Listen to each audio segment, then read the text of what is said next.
Em nome do Pai, do Filho e do Espírito Santo. Amém. Queridos amados cristãos ortodoxos, hoje estamos diante dessa maravilhosa festa dedicada à entrada da Mãe de Deus no templo, a nossa festa paroquial anual, onde nossa humilde missão no Brasil foi dedicada em Lusiânia a esta maravilhosa festa entre as 12. Esta festa é chamada por São Gregório Palamas a festa dos santos exicastas. São Gregório Palamas redigiu 2 homilias para esta festa, nas quais, naquela época da controvérsia para com o exicasmo, ele tratou de utilizar esta festa como modelo, onde ele teve uma inspiração tão grande que ele transbordava em teologia. Quando iria explicar a respeito da controvérsia do exicasmo, ele transbordava de teologia em relação a essa festa. E ele deu em todo o seu livro de homilias, as homilias de São Gregório Palamas, há 2 homilias dedicadas à entrada da Mãe de Deus no templo. A primeira mais breve, a segunda é tão extensa, e ele foi tão inspirado com a teologia do alto para falar sobre o exicasmo, tendo como base de análise esta festa, que essa homilia se diz que ele se dedicou mais ou menos o período de 1 década a terminar essa homilia. Essa homilia é tão grande, é tão extensa, que ela nem pode ser chamada mais de homilia, nem de sermão. Já pode se chamar um tratado a respeito do exicasmo, tendo como base a festa da entrada da Mãe de Deus no templo. É no mínimo 3 vezes maior que as suas outras homilias comuns, a segunda homilia dedicada à festa da entrada. São Gregório Palamas, como eu disse, não só se inspirou, mas ele transbordava até mesmo de inspiração para com esta festa, tomando ela como base de análise para o exicasmo, aquela controvérsia da época, que um só resumo não interessa. O que nós vamos falar em relação a tratados espirituais, em relação a teses teológicas? A questão que sempre nos importará, o centro da nossa vida cristã, é o seguinte: a gente pode ou não pode ter comunhão total com Deus? E se é possível essa união total com Deus, como é que ela se dá? Tudo que nós vamos resumir de teologia, não importa se nós vamos para o âmbito das análises antropológicas, filosóficas ou teológicas, o que nos interessa é saber definitivamente se nós, de fato, podemos ou não se unir totalmente com Deus, e se sim, como que isso se dá. Isso é o resumo de toda a busca teológica. Unir-se ou não com Deus. E São Gregório Palamas nos ensinou de que o seguinte: a primeira de todas e a mais elevada, de alto grau entre os exicastas, é a Mãe de Deus. Ela foi o primeiro exicasta e o mais elevado de todos eles. Porque assim como existiu o Santo dos Santos no santuário, para o mundo inteiro era o Santo dos Santos, o lugar onde dentro de todo o tabernáculo Deus habitava em sua tenda, no seu santuário. Mas para a Mãe de Deus, o Santo dos Santos não nada mais nada menos do que, muito naturalmente, o seu exicastério, o seu eremitério, a sua cela monástica, na qual ela, desde pequenina, quando veio diante de seus pais, Joaquim e Ana, a primeira coisa que ela fez foi imediatamente desarragar-se das mãos de seus pais e correr para se colocar nos braços de Zacarias, que era o sumo sacerdote que estava servindo naquela ocasião, e ele, tendo a revelação divina, a introduziu dentro do santuário. Então nós vemos que isso, para uma menina de 3 anos, é algo muito anormal, mas mostra-se aqui que para ela o Santo dos Santos era nada mais ou menos que o seu próprio eremitério, sua cela, onde ali ela poderia, portanto, estar, como nós lemos no Exapostolarion desta festa, nós vimos que ali ela ia ser criada para Deus. Ou seja, literalmente, não criada para o mundo, nem para as vaidades do mundo, nem tampouco para os assuntos, nem profissões, nem ofícios do mundo, nada. Simplesmente criada para Deus. E quando São Gregório Palamas vai aprofundando-se nessa sua homilia sobre a festa da entrada e a controvérsia dos exicastas, como ele diz, a Mãe de Deus, sendo uma criatura, ou seja, alguém criado, mas que agora seria uma criação criada para que Deus viesse habitar nela, porque foi isso que ela foi fazer no templo desde os 3 anos de idade, foi a partir daí ser totalmente uma criatura, queria ser criada para que Deus pudesse habitar nela. E essa, por definição, é aquilo que nós chamamos da união de Deus, do Deus com o homem. Os exicastas, por assim dizer, sempre defenderam que é possível a união total com Deus, tangível, já nesta vida. Não união física, mas nos relatamos, queremos dizer a respeito de que há uma união tangível com Deus, já nesta vida. Não trata de uma união física, mas é tangível. Por que é tangível? Porque é real. E aí está a prova de que a precursora de todo esse o exicasmo e essa união com Deus foi a própria mãe de Deus, menina, que entrando no santuário foi ali reservada. Ou seja, quando nós dizemos a definição,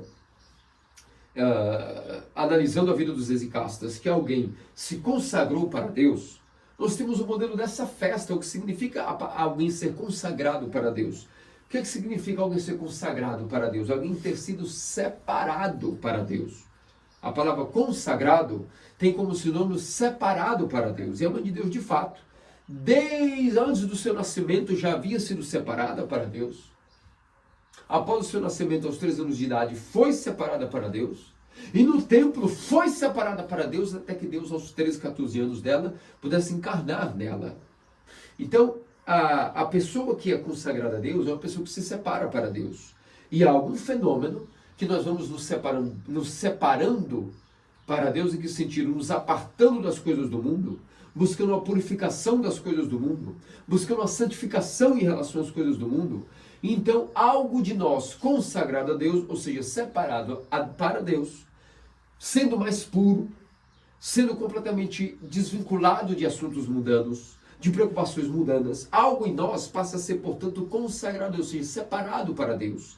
E essa pequena parcela nossa, pura, que está aí fora do verniz do nosso pecado, nós vamos oferecendo a Deus. E a mãe de Deus fez isso com a sua vida inteira, aos 3 anos de idade. Toda a vida dela ela dedicou ali aos 3 anos de idade, abandonando os braços de seu pai e sua mãe, correu para os braços de Zacarias e entrou no Santo dos Santos. Ou seja, se ofereceu toda. E quando ela se ofereceu toda para ser criada, sendo uma criatura, passaria a ser criada para que Deus pudesse habitar nela, o que aconteceu? Em última instância, o que aconteceu foi que, assim como toda pessoa consagrada a Deus, como nós vemos até no Antigo Testamento, que é bem diferente do que aconteceu com a mãe de Deus, as pessoas que se consagravam a Deus, oferecendo uma parte de si em pureza, em consagração, ou seja, separando-se ao seu estilo de vida para algo que fosse totalmente dedicado a Deus, mesmo assim no Antigo Testamento, antes da encarnação, nós já vimos que Deus realizou tantas maravilhas que só a sua presença, quando encontrava pureza nos seus santos do Antigo Testamento, já os fazia resplandecer de glória. Imagine agora o caso da mãe de Deus, onde ela, totalmente consagrada e separada para Deus no santuário aos 3 anos de idade, oferecendo-se toda a ela em pureza e separação, tendo sido desde uma linhagem milenar para trás, um pedigree, foi separado e podado e polido para que de uma linhagem especial, até chegar em São Joaquim de Santa Ana, ela já tivesse condições de ser, vamos dizer assim, mais, ainda que fosse comum em nós, com nós os homens, era mais aquém às criaturas celestiais. De tanto que o seu DNA, de tanto que a sua linhagem, os seus ancestrais, foi purificada e separada e consagrada a Deus, chegou o momento que quando tivemos o desabrochar dessa flor, deste ramo de linhagem separada e santa, a mãe de Deus era uma flor tão pura, mas tão bela, tão magnânima, tão cheia de esplendor, tão perfumada com aroma de santidade, que é evidente que Deus veio morar todo nela. Naquele São Gregório Palamas nos diz, no momento onde ela entra no santuário, Deus vendo que depois de toda uma poda milenar que ele fez nas linhagens anteriores a ela, agora se agradou tanto nela, com esse aroma, esse perfume de santidade, essa pureza, tudo foi separado para ele, através dela, que com 3 anos de idade, no santuário, Deus veio morar totalmente dentro da mãe de Deus. E aí veio habitar nela, uma criatura criada, que foi criada com o intuito de Deus habitar nela. E de tanto Deus estar habitando nela, isso é justamente o protótipo do que seriam os exicastas. Pessoas que, claro, diferentemente da mãe de Deus, Nenhum dos exicastas, nenhum de nós consegue separar-se totalmente tudo que tem para ele. Muito da nossa existência tem o verniz do pecado colado em nós, melecado em nós, e nós conseguimos tirar fácil esse verniz. Mas pouco a pouco, o que nós vamos separando para Deus, na nossa consagração a Ele, especialmente os santos exicastas que faziam isso de uma maneira excepcional, algo neles ficava puro, algo neles era santificado, algo neles começava a ser polido. E ao ser polido, nessa ocasião e nessa medida para a qual eram purificados, Deus, que é todo puro, encontra sempre maneiras, encontrou e sempre encontrará, de poder habitar nessa parcela dos exicastas que foi santificada e separada e consagrada. Logo, é por isso que a comunhão, quando ele encontra um lugar para ele poder se instalar e fazer morada dentro de alguém, porque alguém separou uma parte de si, consagrando-se para Deus, separando-se para Deus, quando Deus vê essa parte pura em alguém, ele corre para ali. E quando ele se instala ali, não é uma parte dele, é um intermediário que ele manda, é ele mesmo. Então ele, vendo alguma parte pura em nós, vem ele habitar todo em nós, nessa parte pura que nós dedicamos a ele. E a Mãe de Deus, portanto, nos discursos e nos tratados de Gregório Palamas, foi justamente o símbolo dos exicastas. A festa dos exicastas é a entrada da Mãe de Deus, essa festa tão gloriosa e amada pela igreja, tão exaltada, que mais ou menos ali pela época do imperador Justiniano, esse acontecimento que foi passado, que não está registrado nos evangelhos. Vejam que nós temos essa festa e a comunicação toda dela é pela tradição oral. Aqui nós vemos quão majestosa, quão poderosa é a tradição da igreja, que todos esses acontecimentos ao qual eu estou narrando chegaram para nós e igualmente a tradição escrita chegou. Só que, obviamente, muito provavelmente a igreja sabe dos detalhes sobre essa festa, muito provavelmente que a própria Mãe de Deus deve ter narrado isso ao apóstolo Lucas, quando estava em conversações com ele sobre os detalhes de sua vida, e ele preferiu no Evangelho colocar apenas os concernentes a Cristo e os detalhes da encarnação, mas a tradição oral ficou fortemente difundida pela Mãe de Deus, isso foi passado aos apóstolos e chega até os dias onde mais ou menos ali na época do século V, com São Justiniano, esta tradição oral foi digna de ser estabelecida como uma das 12 festas do calendário. E essa é a festa que foi sorteada para nós, quando nós fomos recebidos no Santo Sínodo da Ortodoxo da América do Norte. Essa festa foi sorteada para nós. É uma festa muito maravilhosa. É uma festa que vem de ponto a ponta, costurando aquilo que importa para nós, que era a controvérsia dos exicastas. Há ou não há união total com Deus já nesta vida? Contrariamente ao que Barlaam e os escolásticos não conseguiam e não conseguem até hoje entender. Então, meus amados cristãos ortodoxos, essa festa é maravilhosíssima e ela esconde um mistério para nós, o mistério da correção de um erro antigo, porque também um dos títulos que são reservados à Mãe de Deus é a segunda Eva. Por que segunda Eva? Porque a primeira Eva, ela cometeu um erro terrível, ela foi desobediente, não viveu aquilo que era o desenho de Deus para com o ser humano, que era a obediência, e a nossa primeira mãe Eva acabou por deslizar e comer o fruto do conhecimento do bem e do mal, sendo que isso era proibido. Foi permitido a ela apenas comer dos frutos do paraíso, aqueles que estavam disponíveis, em especial o fruto da árvore da vida. Como nos ensina Santo Isaac o Sírio, o fruto da árvore da vida era justamente o fluxo do amor de Deus. E não estava Eva e Adão ainda maduros e preparados para provarem da árvore do conhecimento do bem e do mal. Futuramente, quando eles estivessem maduros, eles iriam poder provar disso.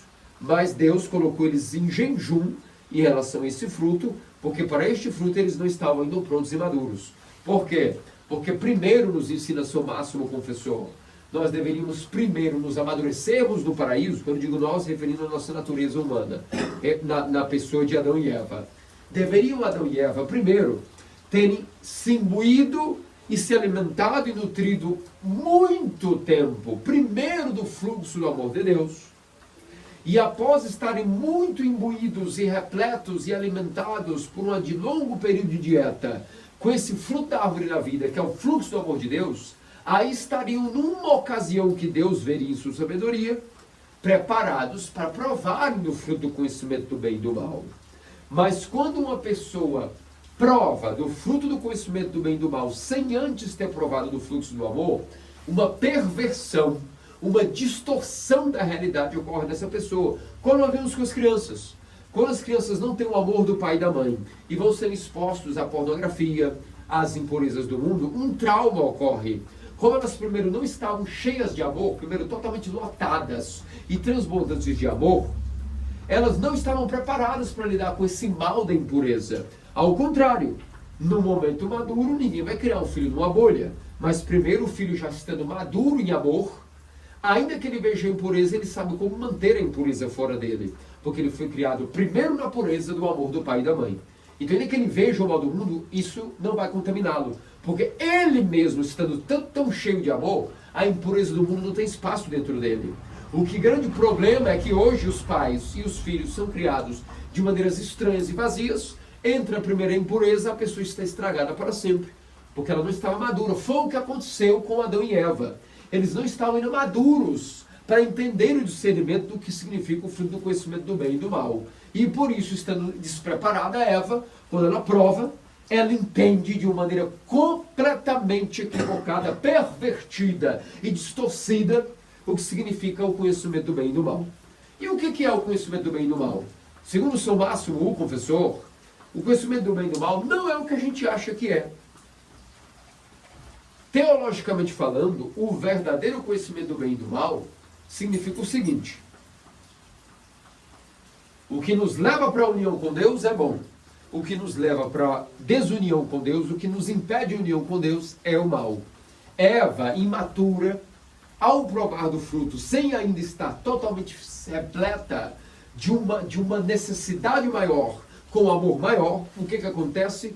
Ela vai interpretar que o bom, enganada pelo maligno, prova o fruto do conhecimento do bem e do mal de maneira não preparada e interpreta o seguinte: na sua mente é imatura, sendo uma criança nesse tipo de assunto, que tudo que é bom tem a ver com prazer e tudo que é mal tem a ver com dor. E isso não é verdade. Essa foi a interpretação da queda. Não estando madura ao provar desse fruto de conhecimento sobre o bem e sobre o mal, ela se contamina, se perverte, assimilando assim: tudo que é bom tem a ver com prazer e tudo que é mal tem a ver com a dor. Logo, tudo o que é prazeroso, eu vou correr para isso.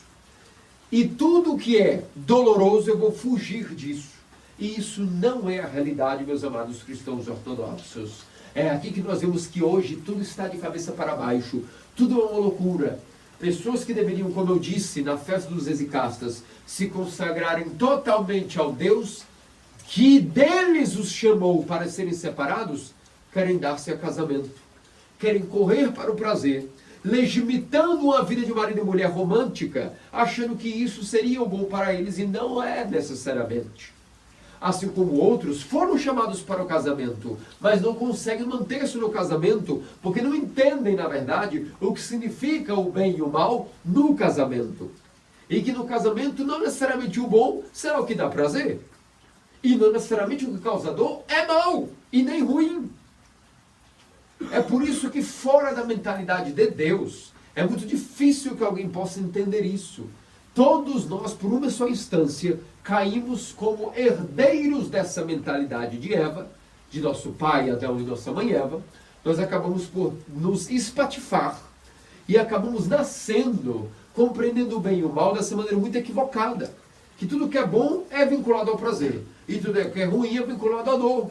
Somente um grande esforço de mudança de mentalidade, o que nós chamamos na igreja ortodoxa a terapia do arrependimento, ou seja, a metanoia, a terapia da mudança de mente, que faz nós entendermos com o tempo de que não é necessário que tudo que é bom seja vinculado a prazer e nem o que é mal seja vinculado à dor. Errado, São Máximo nos ensina. Qual é a definição do bem e do mal?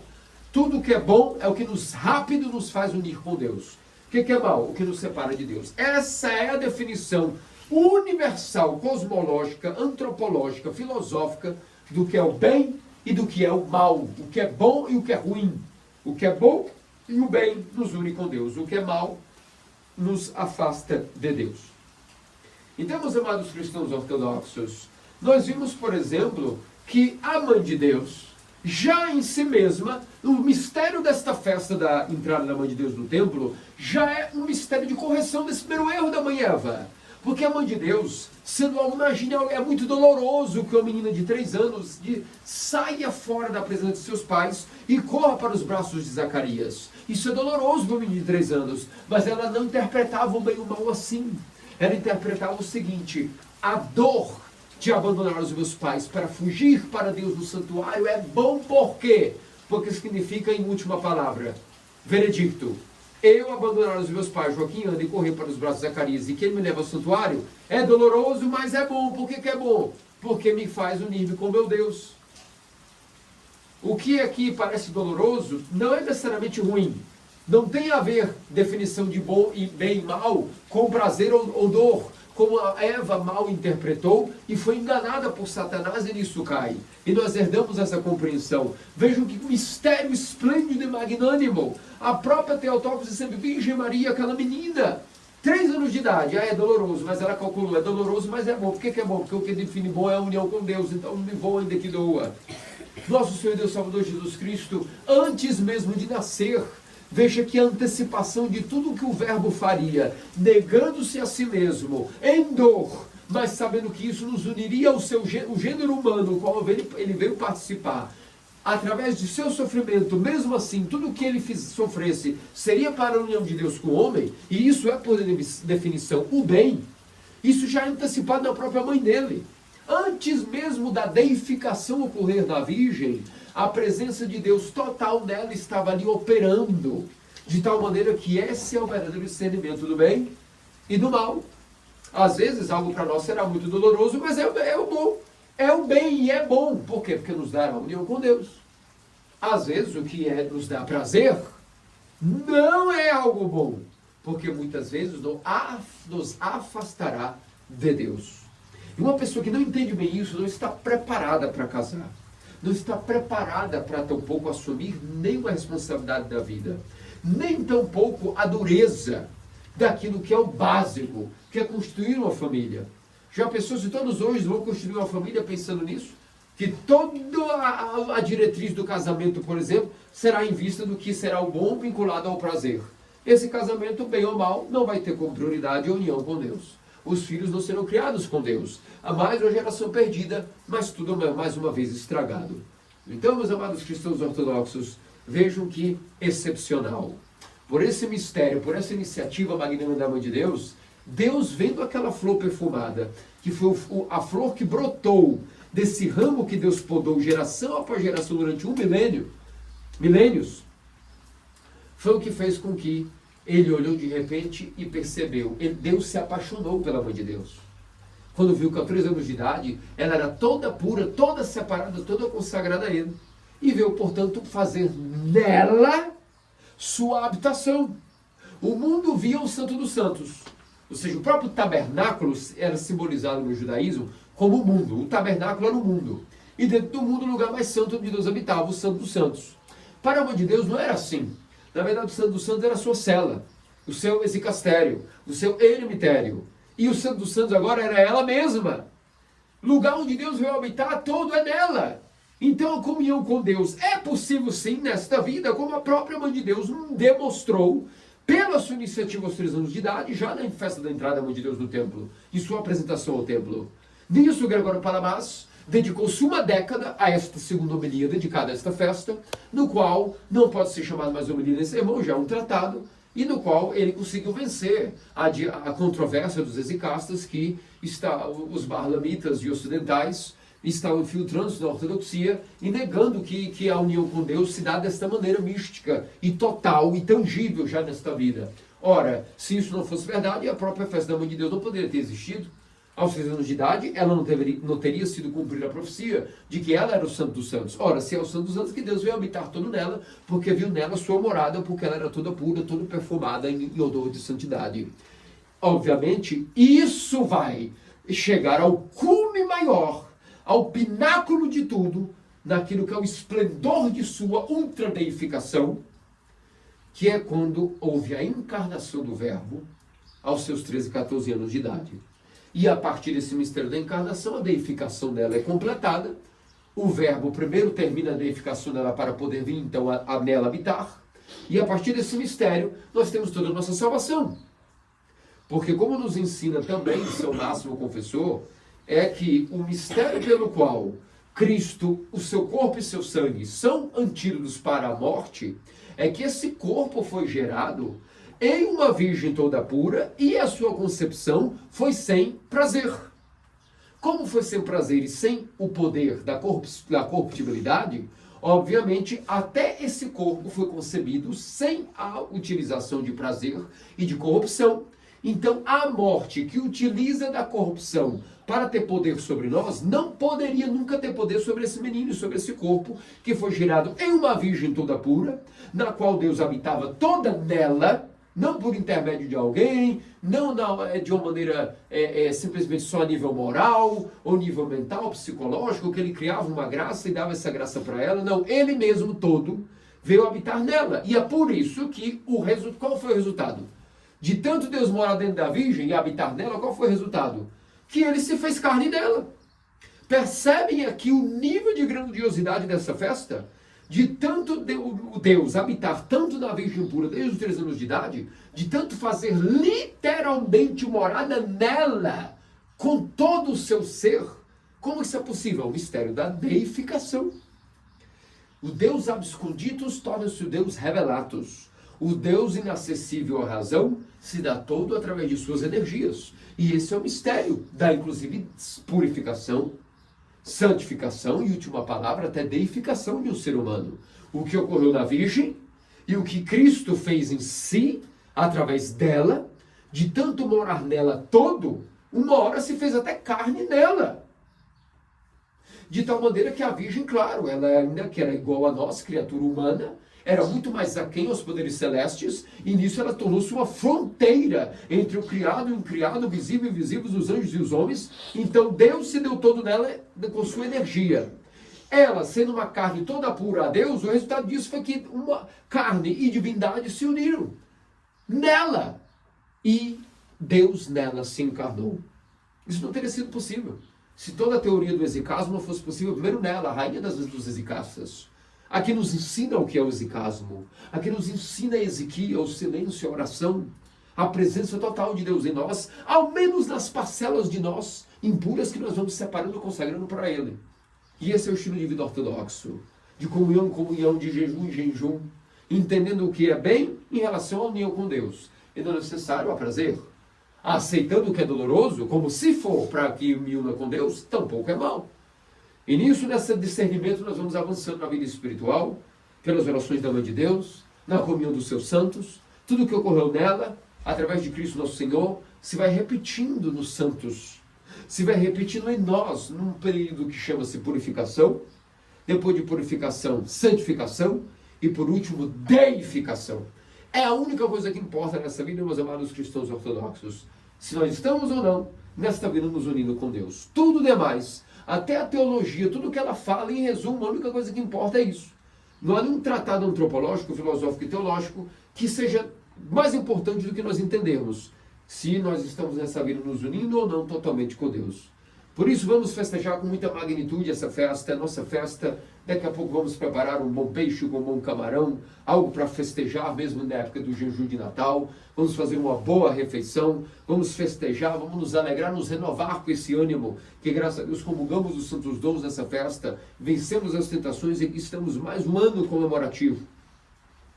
Ontem, como de costume, pela tarde, no Canadá a hora já era um pouco avançada, mas de costume, Padre Bodam me mandou uma felicitação e eu faço questão de compartilhar convosco essas felicitações que ele mandou a todos nós. E é o seguinte, ele disse o seguinte para nós: ontem nos festejando para esta festa, havia acabado já as vésperas, mas para mim ainda era o meio da tarde. E assim ele disse: nossas orações uns pelos outros são como elos de uma corrente. Quanto mais elos, mais longa e mais forte a corrente é. Mas uma coisa muito importante é ter confiança. Confiança de que nossas orações estão sendo ouvidas e atendidas. Confiança em que nossos esforços, sejam eles boas obras ou arrependimento, ou seja, arrependimento, lembremos que é aquela flecha que nós podemos voar na direção reta para o alvo. Tudo isso nós temos também que ter confiança de que por algum motivo está tendo algum efeito em nossa vida. Como você pode ver, eu tenho muito cuidado para não estar online. Então, eu farei uma exceção desta vez e contarei o que eu ensinei aos meus filhos, a você. A caridade, ou mais especificamente o amor, começa em casa. Isso significa que começa com nós mesmos, por extensão com aqueles que fazem parte da nossa família. É o amor de que São Paulo fala quando explica seu significado. O amor é paciente, é bondoso, não é orgulhoso. E o restante, subjacente a isso, é confiança. Leve consigo o que eu disse, você ficará bem. Muitos anos com respeito ao Padre Baudin e presbítera Dona. Então, meus amados cristãos ortodoxos, é isso. Precisamos pedir a Deus que tenhamos muita confiança nas coisas as quais Ele nos deu, a sua igreja, seus dons, as boas obras que Ele mesmo realiza em nós, através de nós, nós que somos muito imperfeitos, que possamos, com a graça desta maravilhosa festa, entendermos a maravilha do que só a igreja ortodoxa guarda, o ensinamento sobre o que é o exicasmo, a exequia, o silêncio interior, a purificação do ser humano e de habitação que Deus faz sem reservas, dando-se todo através de suas energias ao ser humano quando se purifica, já nesta vida, e o dogma da deificação. Que diz nosso Senhor e Salvador Jesus Cristo, faça-nos dignos pelas orações do Supremo, até toque sempre Virgem Maria e todos os santos. Amém. Amém.